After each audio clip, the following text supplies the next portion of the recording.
In the headlines, looking beyond the murder of Jamal Khashoggi by state agents, Saudi Arabia's charm offensive in Davos lands new deals.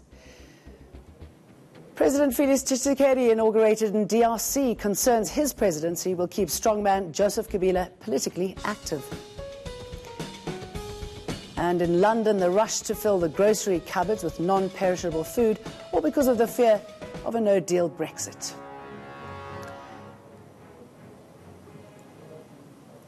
Let's get the latest on the news making headlines in the world markets today with my colleague Rofua Madzena. Thanks, Jane. Now, cryptocurrency has made its way back into the headlines, and the conversation this time around is not about its volatile price, but rather creating regulation of the cryptocurrency. Joining me now to talk about the importance of regulation is Angus Brown, who's the CEO of Centbee as well as the co-founder of eBucks. Angus, many thanks for your time this evening. I think the first point here is cryptocurrency, when it was first created, the conversation around it, or the beauty, as they said, was that it was a decentralized system. Why is this not a good thing?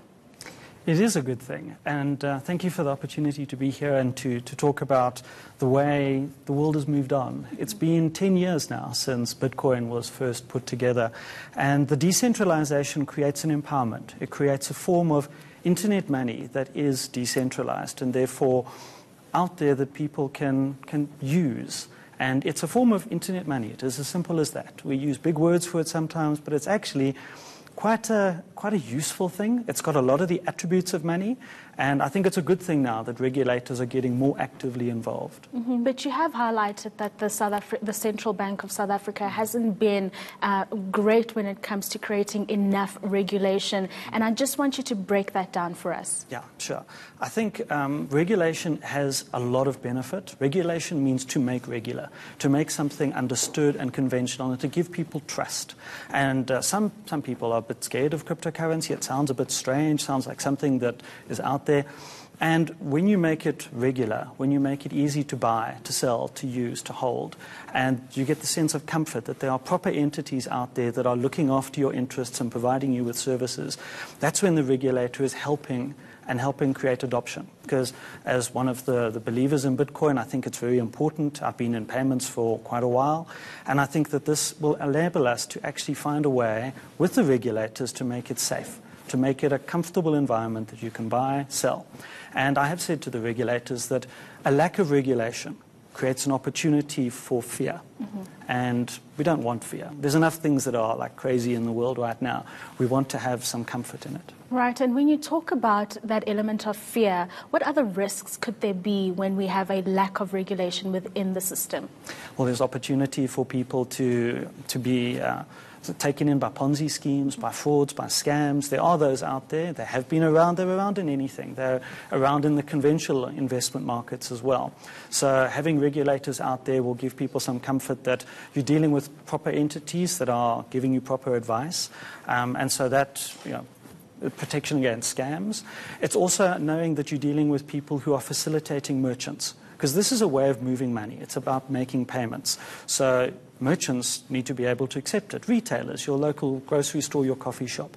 So if you give them comfort that they're going to get their money safely looked after and typically translated into money they use to pay their bills, and then it's part of the payment system. We trust the payment system. It works.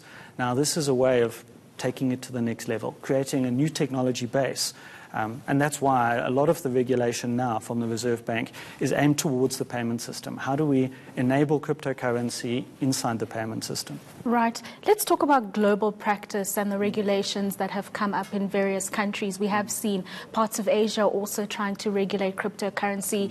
Talk us through how they've been able to do that. There's many different approaches towards it, and some regulators will take a knee-jerk reaction. We don't understand it, so we'll ban it, or we'll say you can't do it, or we warn you against it. Some regulators will take an opportunistic stance. Maybe we can attract crypto firms. We can get ourselves a reputation as a forward-looking economy, as a forward-thinking monetary authority. So there's different stances, and typically regulators change their stance. They might start somewhere, get more comfort, understand the system better, demonstrate it. The South African Reserve Bank has actually done a project using a cryptocurrency blockchain platform themselves to be able to prove to themselves that they can actually process the national payment system's volumes on a blockchain platform. So that's proving the technology and giving them comfort. So I'm very pleased to see that. At CENTPI, we think that's a good step forward. At the local regulator, there are international regulators that are moving forward quite fast on it. So we see this regulatory tide as now moving towards supporting the system.